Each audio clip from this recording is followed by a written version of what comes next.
Assalamualaikum warahmatullahi wabarakatuh. Apa kabar semuanya? Kali ini kita akan membahas materi IPS mengenai makna proklamasi kemerdekaan bagi bangsa Indonesia. Sebelumnya, silakan saksikan video berikut ini.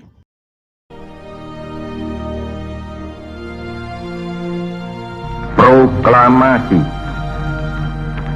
Kami, bangsa Indonesia, dengan ini menyatakan kemerdekaan Indonesia. Hal-hal yang mengenai pemindahan kekuasaan dan lain-lain diselenggarakan dengan cara saksama dan dalam tempo yang sesingkat-singkatnya. Jakarta, 17 Agustus 1945, atas nama bangsa Indonesia, Soekarno Hatta.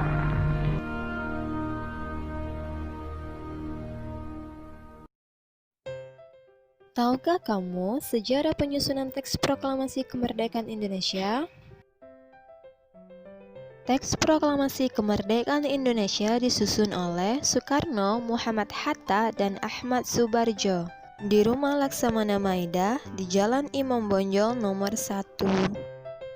Naskah proklamasi diketik oleh Sayuti Melik ditemani oleh BMD yang merupakan seorang wartawan. Naskah proklamasi yang sudah diketik ditandatangani oleh Soekarno dan Muhammad Hatta sebagai wakil bangsa Indonesia. Selanjutnya, pada pagi hari dilakukan upacara proklamasi di halaman rumah Soekarno, yaitu di Jalan Proklamasi nomor 1 pada pukul 10 pagi. Tahukah kamu bagaimana penyebaran berita proklamasi? Penyebar luasan berita proklamasi disebarluaskan yang pertama melalui Pusat Jawatan Radio atau yang sekarang dikenal dengan RRI. Itu disiarkan sebanyak 3 kali berturut-turut oleh Yusuf Pranodipuro, Bakhtiar Lubis, dan Suprapto. Selain disebarluaskan melalui radio, disebarkan juga melalui surat kabar, yaitu Harian Suara Asia di Surabaya.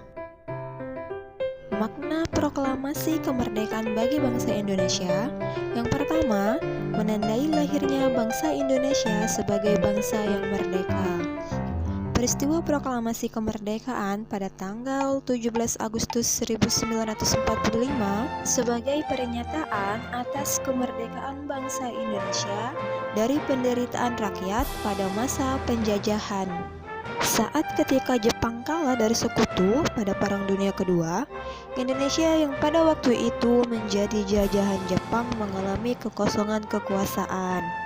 Terjadi perbedaan pendapat antara para pemuda atau golongan muda dengan golongan tua, di mana para pemuda golongan muda ini mendesak Insinyur Soekarno dan Muhammad Hatta yang sebagai golongan tua segera memproklamasikan kemerdekaan Indonesia. Nah, dari situ setelah mereka bersatu, maka peristiwa ini merupakan puncak perjuangan bangsa Indonesia, yaitu terbebas dari penjajahan bangsa asing. Ketiga, pengakuan dunia luar. Negara pertama yang mengakui kemerdekaan Indonesia adalah Mesir.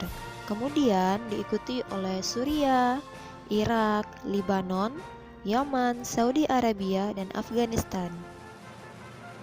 Yang keempat, bukti bahwa Indonesia merupakan bangsa yang mandiri, di mana saat Jepang menjanjikan kemerdekaan bagi bangsa Indonesia, tetapi para pemuda menginginkan proklamasi kemerdekaan tidak dicampuri oleh Jepang. Oleh karena itu, pemuda memaksa Soekarno untuk segera memproklamasikan kemerdekaan agar tidak terpengaruh oleh Jepang. Yang kelima, landasan untuk bersikap terhadap dunia. Bangsa Indonesia menjadi penggagas kemerdekaan bangsa-bangsa di Asia Afrika melalui Konferensi Asia Afrika tahun 1955 dan aktif memelihara perdamaian dunia melalui pembentukan gerakan non-blok ketika Perang Dingin berlangsung. Perang Dingin adalah perang tidak langsung antara blok Barat yang dipimpin Amerika Serikat dan blok Timur yang dipimpin Uni Soviet.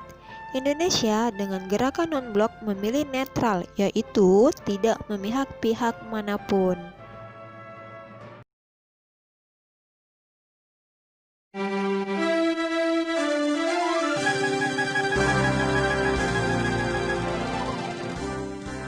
Demikian penjelasannya. Wassalamualaikum warahmatullahi wabarakatuh.